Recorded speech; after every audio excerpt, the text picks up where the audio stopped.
Assalamualaikum Sobat Football United. Ketika gua bikin video ini, belum ada kepastian terkait dengan Erik ten Hag, tapi ada hal yang ingin gua bahas dari Center Devils, bagaimana Erik ten Hag ini memberikan pernyataan terkait dengan proses transfer di Manchester United. Langsung aja ya, gua artikan dulu nanti baru akan gua bahas. Harga yang dibayar untuk para pemain ini ya sangat tinggi, tapi saya tidak bertanggung jawab untuk hal tersebut. Klub ini yang melakukan segala negosiasinya, termasuk juga dengan potensi-potensi pemain yang terbaik yang akhirnya tidak bisa datang ke klub. Jadi ini sebenarnya menunjukkan juga bagaimana policy ataupun kebijakan rekrutmen ini memang agak kacau.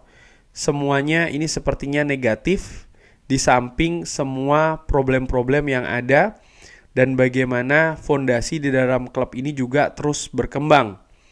Tapi itu tidak terlihat mungkin dari luar saat ini. Tapi tentu saja semua orang secara internal memiliki analisanya. Erik ten Hag juga menyebutkan ya bagaimana talenta yang kita miliki seperti Kobbie Mainoo, Alejandro Garnacho, Rasmus Højlund dan juga pemain lain seperti Amad Diallo ini juga sudah berkembang dengan sangat kuat dan masa depan terlihat sangat cerah.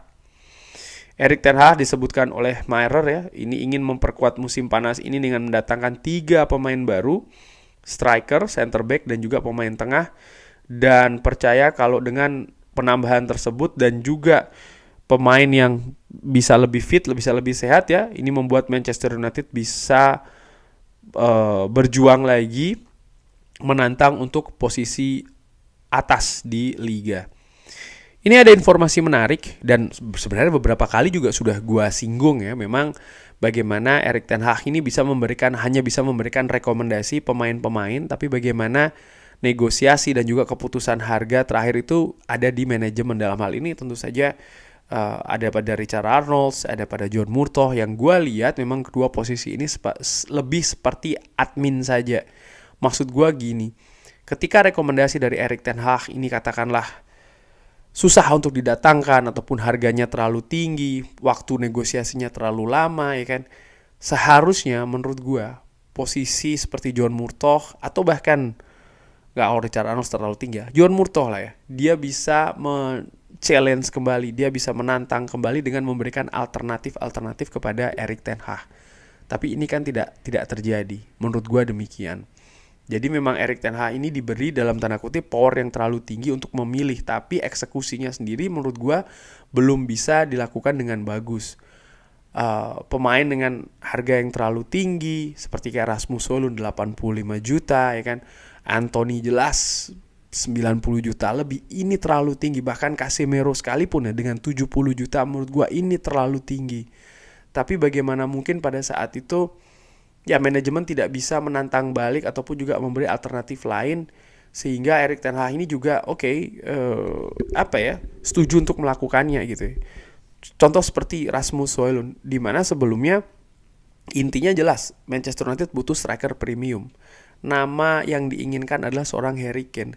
Tapi ketika Harry Kane yang angkanya disebutkan antara 90 sampai 100 juta ini tidak bisa didatangkan, maka grade selanjutnya adalah Rasmus Højlund. Dan kita tahu bagaimana secara kualitas ya paling tidak musim lalu Harry Kane dan Rasmus Højlund. Harry Kane ujung tombak andalan Tottenham Hotspur secara bermusim-musim, ujung tombak andalan tim nasional Inggris selama beberapa tahun terakhir. Sementara Rasmus Højlund di Atalanta bukan pilihan utama, di tim nasional Denmark bukan juga pilihan utama. Tapi lihat harganya, 100 juta dan 85 juta. Selisihnya hanya 15 juta. Bagaimana mungkin manajemen berlaku seperti ini? Dan di angka ini sudah di luar dari di luar dari area tanggung jawab pelatih sih menurut gue. Pelatih sekali lagi ataupun manajer hanya bisa merekomendasikan. Inilah kenapa gue ingat sekali lagi ya, nih kalau mengatakan bang jangan bawa-bawa Sir Alex Ferguson, enggak, gue tetap akan mengambil ini sebagai contoh, dan menurut gue memang ini masih sangat relevan ya.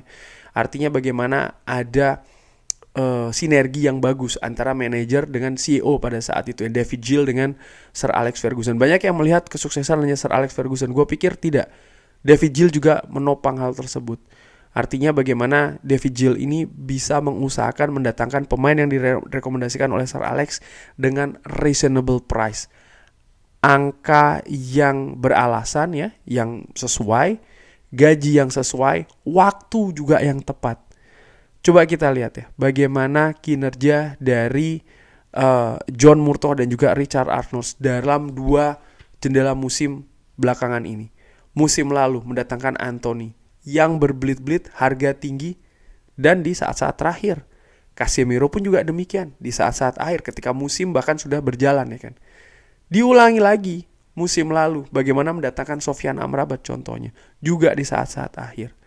Dan menurut gue hal ini kan sebenarnya gimana ya, kalau kita tarik 3 musim ke belakang deh, mendatangkan Cristiano Ronaldo di saat-saat terakhir, ini kan seperti kayak akhirnya merubah sistem yang ingin dibangun ya kan, karena pemain ini punya karakter yang berbeda-beda, memiliki visi bermain juga yang berbeda-beda, sehingga ketika itu yang terjadi datang terlambat, menurut gue ini kan punya potensi harus dirubah lagi nih hal-hal yang sebelumnya sudah disiapkan. Apakah perubahannya banyak ataupun sedikit? Ya jelas, tapi intinya ada perubahan yang harus dilakukan dibandingkan didatangkan ketika awal ataupun pertengahan pre-season. Menurut gue ini kan lebih safe. Dan juga harga yang terlalu tinggi. Dengan tingginya harga, maka dia akan menjadi sorotan. Dia akan sangat bisa menjadi beban di pemain itu sendiri ya. Baik itu angka yang tinggi transfernya ataupun juga gajinya. Akan ada pengharapan yang lebih tinggi. Gua ingat ketika Amad Diallo misalnya datang ke Manchester United, Ole Gunnar Solskjaer tidak masalah ya, karena melihat memang dia ada talenta. Tapi Ole Gunnar Solskjaer kaget begitu tahu harga dari Amad Diallo yang ternyata tinggi menurut dia. Kenapa? Dengan angka yang lebih tinggi, investasi klub ini kan besar di sana. Maka tentu saja pemain dengan investasi tinggi ini tidak bisa mendapatkan menit bermain yang juga sedikit. Karena diharapkan bagaimana mungkin pemain didatangkan mahal tapi kok nggak dimain-mainkan ya kan. Klub pasti akan memberikan dalam tanda kutip tekanan juga kepada manajer. Dan ini kan bukan sesuatu menurut gue yang suportif lah, yang mendukung juga kinerja dari seorang manajer itu sendiri menurut gue. Sehingga bagaimana sinergi kesepahaman antara manajer dan juga manajemen di rekrutmen ini juga sangat penting. Dan Erik ten Hag pun menegaskan ya bagaimana memang ini sebenarnya di luar gitu ya. Tapi kalau ditarik lagi terutama kabar belakangan yang mengatakan kalau ya ada aturan-aturan yang ada 5 poin itu, ya ini nampaknya untuk meminimalisir hal-hal ini juga gitu ya. Jadi bagaimana memang meminimalisir harga yang terlalu tinggi, itu harus satu. Nomor 2, juga membuat seperti kayak fondasi sinergi ataupun kesepahaman antara manajemen dan juga pelatih atau manajer nanti, siapapun itu, Erik ten Hag maupun yang lainnya, dalam hal rekrutmen. Butuh adaptasi jelas ya, tapi bagaimana Erik ten Hag juga di akhir wawancara tadi menyebutkan Oke, dia soal masalah posisi itu sudah dibahas di video-video lain juga, dan khusus untuk pemain muda, dan akhirnya ranah yang bisa dalam tanda kutip dimainkan di situ. Memang gue akui juga pastinya ada peran banyaknya pemain cedera, tapi di sisi lain bekerja dengan pemain muda, mengorbitkan ini kan juga ada hal yang berbeda dengan pemain yang misalnya didatangkan dengan harga mahal. Pemain muda yang datang dari akademi, mereka punya motivasi tinggi, mereka mungkin lebih dalam tanda kutip lebih mudah diatur. Mereka juga ingin membuktikan, mereka punya punya motivasi tinggi, mereka punya potensi yang besar juga, mungkin pengalaman yang mereka belum punya. Tapi bagi pelatih nampaknya juga ada beberapa poin lebih enak nih kayaknya untuk bisa mengatur pemain muda, dan Erik ten Hag dengan pengalamannya bersama dengan Ajax nampaknya cukup bagus nih bekerja dengan pemain-pemain muda. Dan kalau kita lihat memang selama 2 musim belakangan ini, terutama musim ini, bagaimana pemain muda yang diorbitkan juga cukup banyak dan cukup berhasil menurut gue. Menit bermain yang lebih banyak, Alejandro Garnacho misalnya dari musim lalu, dimana jelas dia ada peningkatan ya dari menit bermain.